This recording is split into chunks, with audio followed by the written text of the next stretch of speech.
Welcome to the Tech Egg. Don't get scrambled. Enjoy the video. You start by cutting power and confirming 0 volts at the connector. That protects you and the board. Next, remove the lens and unscrew the heatsink so you can access the driver and LED array. While you work, photograph the wiring and label connectors.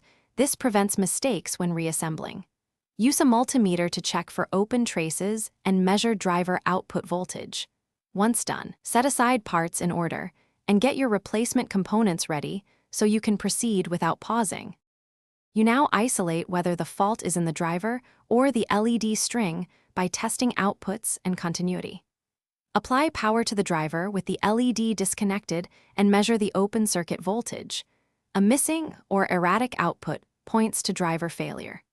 Then bench test LED segments individually with a current-limited supply, noting forward voltage and matching replacements. Check solder joints and electrolytic capacitors for heat damage because a failed capacitor often creates flickering. You perform the replacement carefully, desolder the failed driver or LED modules, and install matched parts with identical voltage and current specs. Make sure to apply fresh thermal paste between LEDs and heatsink and torque screws evenly so heat transfers correctly. Reflow solder joints cleanly and inspect for bridges. After reassembly, test at reduced current first to confirm polarity and behavior, then run at full brightness while monitoring temperature. If it flickers or overheats, recheck solder, connections, and driver voltage as your primary troubleshooting tip.